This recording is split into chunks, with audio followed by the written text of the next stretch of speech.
Hello, everyone. I just have a couple of items at the top. Today marks the 10th anniversary of the Madrid terrorist train bombings, which killed 191 people and injured many more. Our thoughts and prayers are with the victims and their families and friends. The United States and Spain are close allies, and we continue to work together to prevent future acts of terrorism and build a more secure world for generations yet to come. We also are deeply concerned about reports that detained political activists Ahmed Maher, Ahmed Duma, and Mohammed Adel were abused and beaten by security forces prior to yesterday's court session in Egypt. If true, there is no justification for such treatment. We look to the Egyptian government to ensure the safety of all those arrested or detained. We also look to the Egyptian government to ensure that all those arrested or detained are afforded due process and fair and transparent trials, and that the law is applied equitably and free of political bias. We have seen reports that the government of Egypt plans to conduct an investigation into this incident, and we urge that the investigation be thorough and transparent. And finally, I want to welcome the group of students in the back here in D.C. for a spring break class. It's a wild and crazy spring break day for all of you, with their professor, Charles Bierbauer, who is the Dean of the University of South Carolina's College of Mass Communications and Information Studies. He has been an active delegate also for our U.S.-Russia Bilateral Presidential Commission's sub-working group on mass media. So how relevant to today? With that, let's go to your questions, Matt. Okay. Let's start with Ukraine and the Secretary's phone call to Foreign Minister Lavrov. The Russian Foreign Ministry readout of it wasn't particularly specific or enlightening. Can you be more specific or enlightening than your Russian colleagues? And I'll have a follow-up to that. Sure. So just to dial back a little bit to what this was a follow-up to, on Saturday, following a discussion with Foreign Minister Lavrov, Secretary Kerry posed a list of questions in writing related to the topics that have been discussed over the course of the last couple of days prior to that we talked about yesterday. The focus of those questions was whether or not Russia is prepared to discuss a de-escalation of the crisis by taking specific steps to create the time and space for diplomacy and create an environment for negotiations. In addition, the questions focused on whether Russia was willing to engage with a contact group that would take steps like facilitating direct discussions, coordinating economic support, and the disarming of irregulars. So that was how we got to today. So we received a response from the Russians last night to these questions. The Secretary spoke with Foreign Minister Lavrov this morning as a follow-up to the receipt of those answers. The answers largely restated positions that we heard, or the Secretary heard, from Foreign Minister Lavrov in Paris and Rome during their discussions last week. Secretary Kerry, during their call this morning, made clear that any further escalatory steps will make the window for diplomacy more difficult. He also reiterated his willingness to continue to engage with Foreign Minister Lavrov, including this week, but that the environment has to be right and the goal must be to protect the immunity and sovereignty of Ukraine. And we didn't see that, obviously, in the responses that we received back. He also raised concerns about reports of what we're seeing on the ground and stated that it is unacceptable that Russian forces and irregulars continue to take matters into their own hands. And finally, he conveyed that, as we often do, there is an off-ramp here. We respect Russian interests, and as we've said all along, we respect the fact that Russia has interests, particularly in Crimea, but those interests in no way justify military intervention or the use of force. They ended the call by agreeing to continue to engage and talk in the coming days. Let me just say, put a fine point on this. You did not see anything either in the responses that you received last night or in the Secretary's call with Lavrov today that would indicate the Russians are prepared to do or willing to do to take de-escalatory steps. Is that correct? Well, they have not taken de-escalatory steps. However, I would say it's not as black and white in that, in our view. They're continuing to engage, and part of this is a back and forth about a forum for the contact group, where, how, who, and a discussion of that. and as well as steps we think need to be taken or need to be discussed that we haven't seen yet. All right. Did they discuss at all this idea coming out of the Crimean Parliament today that instead of joining Russia, they might just declare independence and become their own country? Was that raised? And whether it was or not, does the U.S. believe, does the administration believe that that is something that is kind of a middle way or a path that could represent some kind of de-escalation?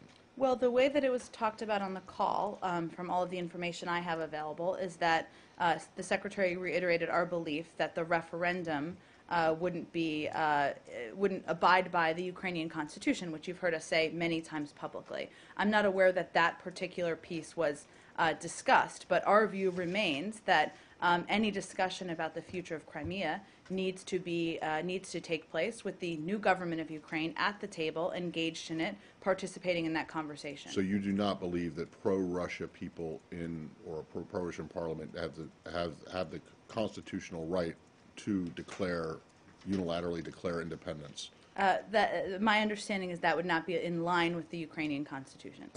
Okay, but the Russian argument is that, well, you declared independence from Great Britain, and that was unilateral. Well, we're dialing back quite a few well, years that's, here, aren't we? They've actually made this case. So anyway, you don't agree with it. We don't.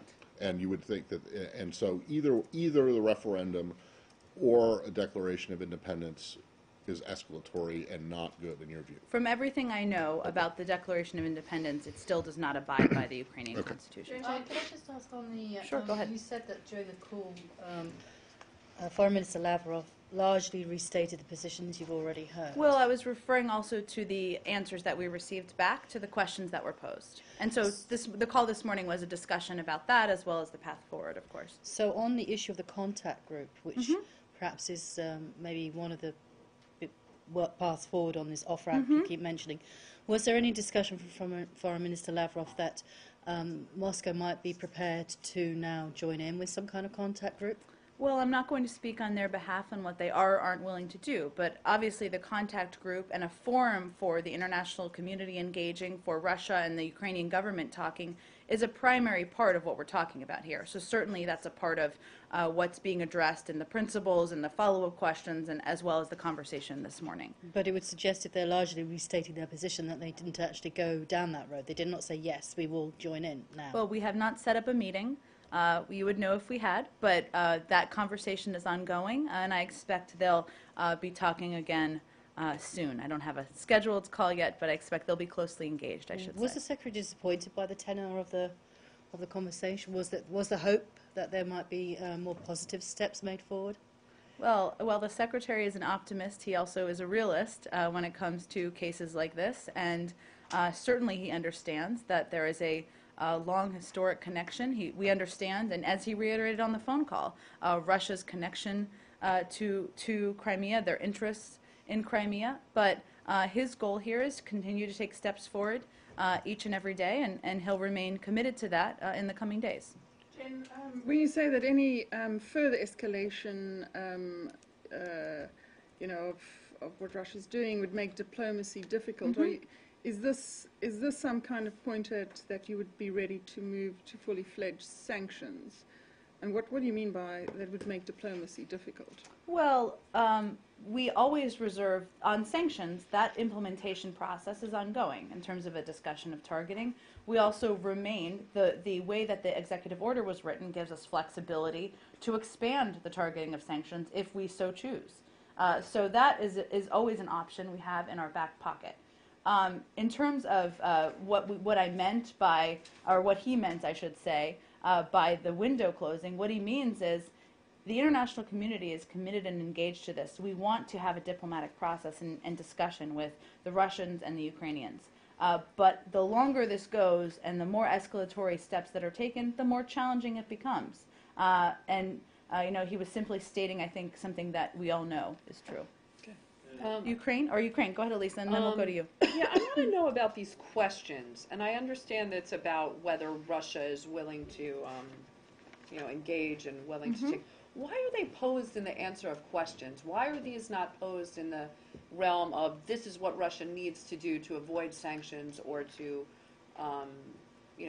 further stop this from further escalating? Why is it posed as a question if this is Russia's international responsibility? Well, the truth is we're sharing more about what happens behind the scenes. You all know this. You've all reported on these and many other issues for many decades, but typically we don't go into this level of detail. So there are a range of tools that you can use to try to see if there's common ground.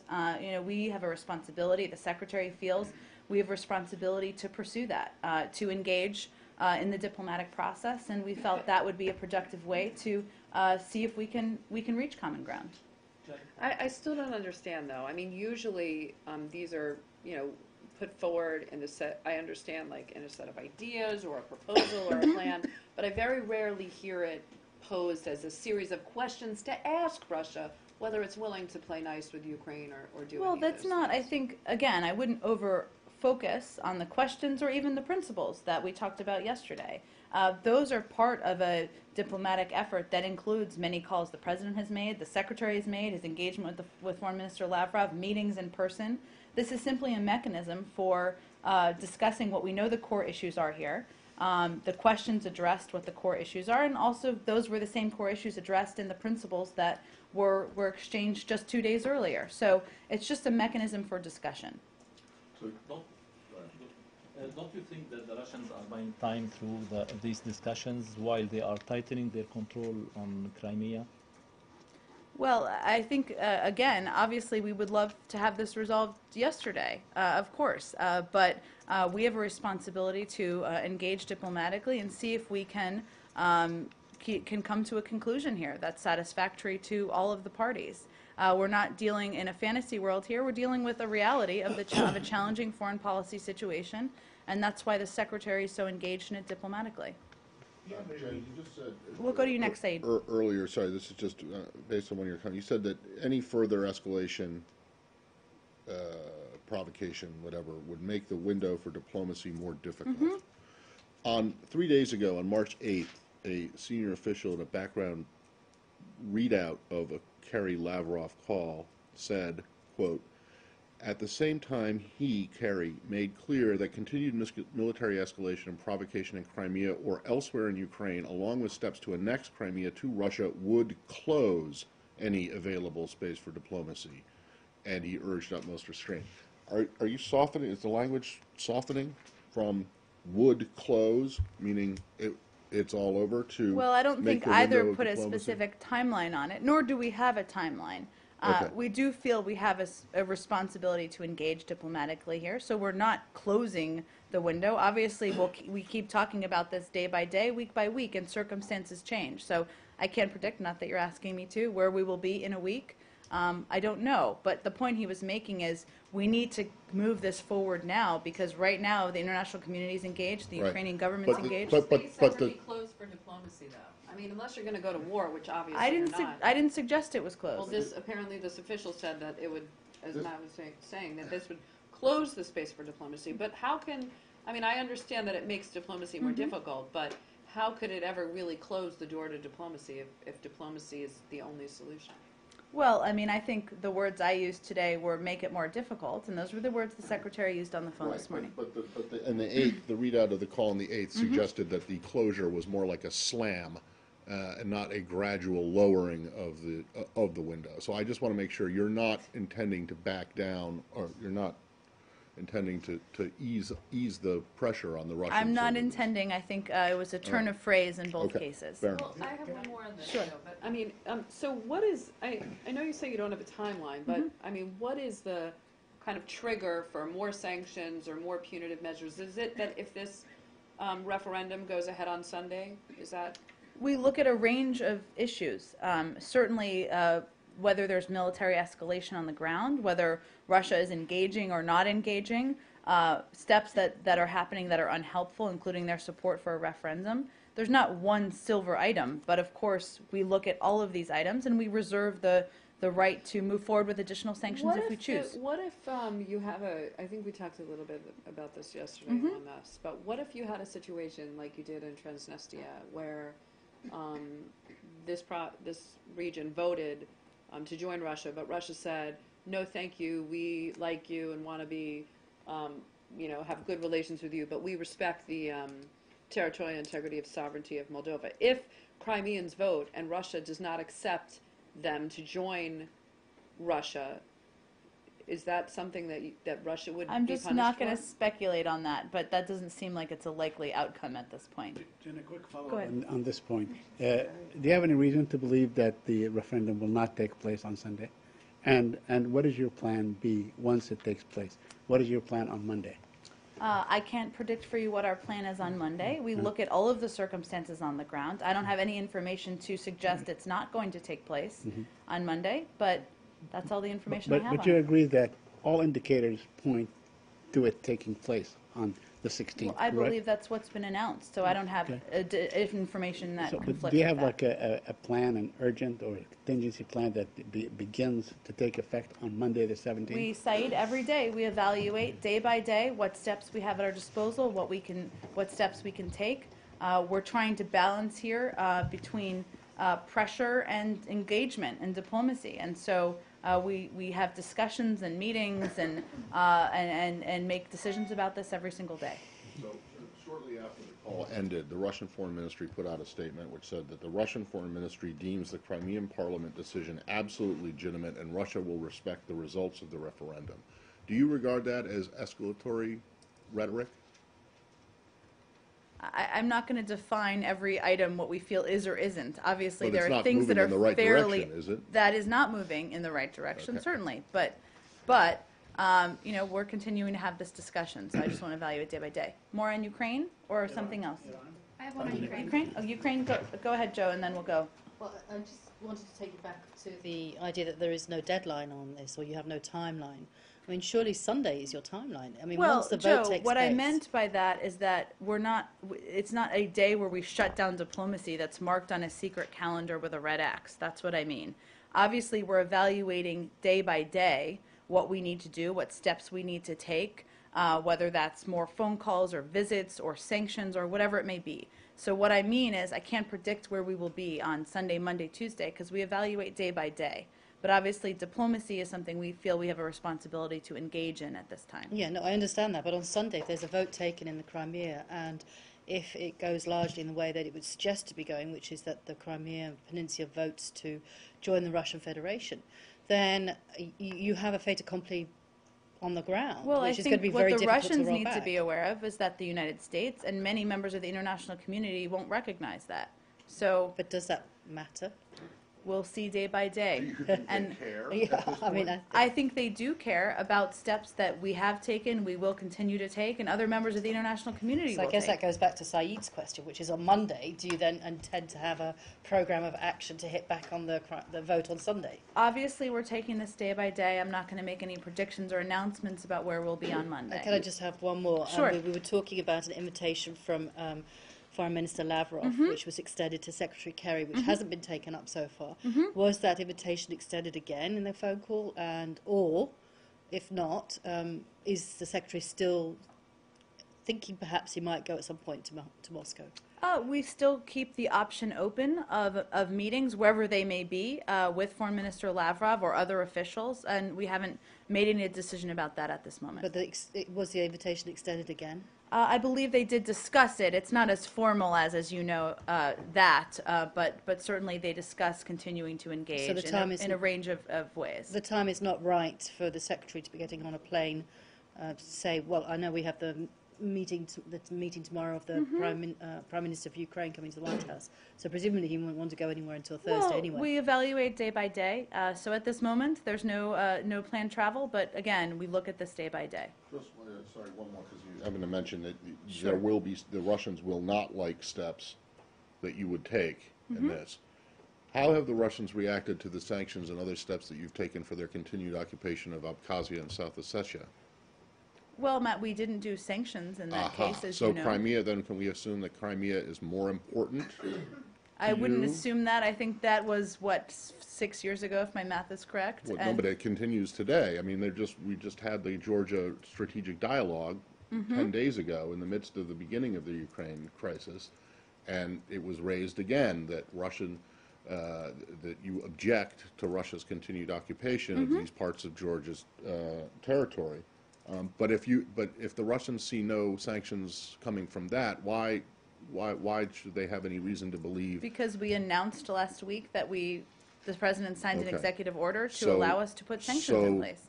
So Crimeans should regard themselves as being viewed as more important by the administration than people in South Ossetia I'm and not Abkhazia? suggesting that. I'm suggesting we look at each country, each situation differently.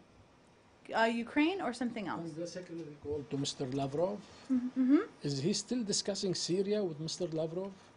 He certainly does. It wasn't a topic of this conversation today, but he certainly continues to discuss Syria, of course. In the past week, I'd have to double check on that. Obviously, Ukraine has taken a great deal of prominence in their conversations, but I believe there was a call a week or so ago, but I'll check on that for you too. You go to Iran? Sure. I have one last Oh, one. go ahead. Okay. How do you address concerns that the administration might be taking too long on sanctions, that it might be too late by this weekend, given the vote is on Sunday? Well, I would remind people that we announced the executive order last Thursday, which is 5 days ago, that there's a process that needs to be put in place in order to determine targets and notifications, that visa bans are sanctions as well. We put those in place weeks ago as it related to officials from Ukraine, and we announced those as it related to officials from Russia last week. So we've already taken steps, and we'll continue to move forward with the internal process that's required. Can we go to Iran? Sure. Your counterpart at the Iranian Foreign Ministry, Murdi Afkham, described the whole ship episode and the press conference that took place, the ship that was allegedly going to Hamas, as a farce. And she described it in very graphic terms that Mr. Netanyahu is trying to sort of complicate whatever efforts you're having in the negotiations. Could you comment on that? I would stand by the comments I made yesterday about the ship containing Iranian weapons. I Okay. spoke extensively to that yesterday, so I don't have any. I think Okay. the facts are the facts in this case. So let me ask you again. You have your own evidence, your own gathered evidence that this ship was laden The with Israelis arms. are the lead on this. We've Right. obviously been working and coordinating with them closely. But your own independent evidence. Do you have any independent evidence on I don't that? have anything more to add to you on our information. Okay, Saeed. there's also someone, Al Jazeera English, is claiming that it has interviewed someone by the name of Abul Qasim Sabahi, who is the intelligence guy responsible for the Lockerbie bombing, and he's saying that Iran was actually, in fact, responsible for the bombing and not Libya. You want to revisit that issue? I don't. Okay. Do we have any more on Iran? Okay, new topic. Yeah. Libya? Go ahead. The parliament has ousted the prime minister today. Do you have any reaction to that? I know that just happened about an hour ago or so, or I've seen the reports about an hour ago. We've, of course, been closely following the developments in Libya since the start of its revolution and throughout its ongoing democratic transition. We know political transitions take time, and especially from a 4-decade dictatorship to a truly democratic system. We recognize that the Libyan government and the Libyan people are facing significant challenges in their democratic transition.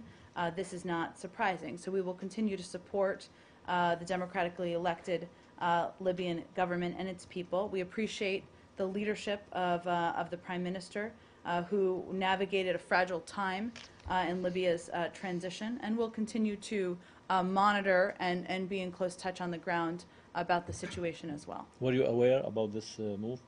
Were we notified in Yeah. advance? I'm not that I'm aware of, but I'm happy to check on that for you. Thank you. As I understand it, it was a vote of no confidence in the Yes. with the General National Congress. So I'm not sure how we would be alerted in advance of that, but I will check on that regardless. Go ahead, Joe. I have a question on Afghanistan. I don't know if you've seen the reports that there was a Swedish-British journalist who was shot dead in Kabul in what seems to be a cold-blooded murder in the middle of the day. Niels Horner. Did you have any reaction to that? Obviously, we've seen those reports, and our heart, of course, goes out to his family and his friends at this difficult time. We don't have any information, of course, on this incident, and certainly the Afghans would be the lead on determining the cause. Sure. Israel bombed Gaza, killing 3 people in Rafah. They also killed a a Jordanian citizen, Jordanian judge crossing the Limbi Bridge. They also killed another Palestinian in the West Bank. There's been an escalation of these incidents. Are you concerned that these somehow might, obfuscate the process itself or cast difficulties for the process, For the peace process? for the ongoing negotiations? Well, let me first say that we've seen reports of each of these incidents. As you noted, there are several different Right. incidents with Right. different circumstances for Within each of them. 24-hour period. Well, but they all have different circumstances, so Okay. I would caution anyone against linking everything into one group. We express, of course, our condolences to the families of the deceased and call upon the parties to take steps to reduce tensions and avoid actions that could make violence more likely. We also note, in the case of the incident at the Allenby crossing, the Israeli Prime Minister Netanyahu offered regrets. He had a public comment statement he made and has agreed to a joint committee to investigate the incident.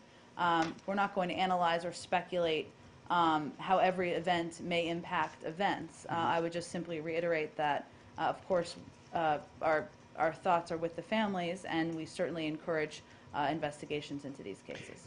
Are you concerned, or would you caution the Israelis against attacking Gaza, let's say, while Abbas prepares to come to Washington or during his visit? We certainly encourage both sides to continue to take steps that are conducive to a peace process. Okay. Also, the Israeli Democratic Institute did a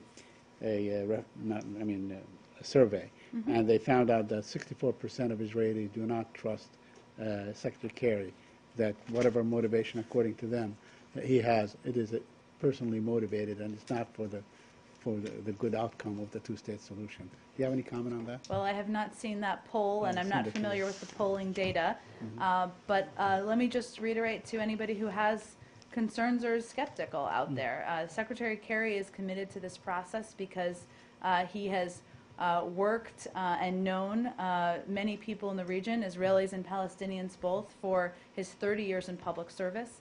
He thinks that the future for the region will be greatly benefited by a final status agreement between the parties, whether that's the security of the Israelis or the economic prosperity of the Palestinians and the future of the region. And that's why he's engaged in it. So hopefully people will remember that when they feel skeptical. Okay. Is Palestinian Authority President Mahmoud Abbas expected to meet separately in this building with the Secretary of State? You know, Saeed, we're still figuring out the schedule for Monday. I know we had a separate meeting with Prime Minister Netanyahu. Right, I'm sure exactly. That's why time I'm allows, but obviously we'll have more on that later in the week. Do you know anything about this report in an Israeli paper, your favorite Israeli paper, I believe, Mariv, that the U.S. now has some kind of a presumption of denial for visa applications from Israeli intel and military types? And I want to make it clear, I'm not asking about any individual visa case. I'm asking in terms of a broad policy. I have seen that, and it was flagged for me, and I actually didn't have a chance to ask the appropriate people. So let me do that after the briefing, Matt, for you and anyone else who's interested in that. A few days back, I think it was raised. It was okay. On this issue. Sure. We'll look at it a few days back. Well, I don't think it's been raised in this briefing. Yes, it was. That On- issue? on Israeli intelligence and Mossad agents and so on, disallow being denied a visa. Yes, it was. I think you are right. So I have a Did you- responsibility but to get back to all Did of you you. have an answer then? I did not. I did not. So that is on me. Thank you, Saeed. Scott, hello. Uganda. Sure. Human rights groups today are challenging the anti-homosexual legislation in Uganda's constitutional court. Does the United States have a view on that legal challenge?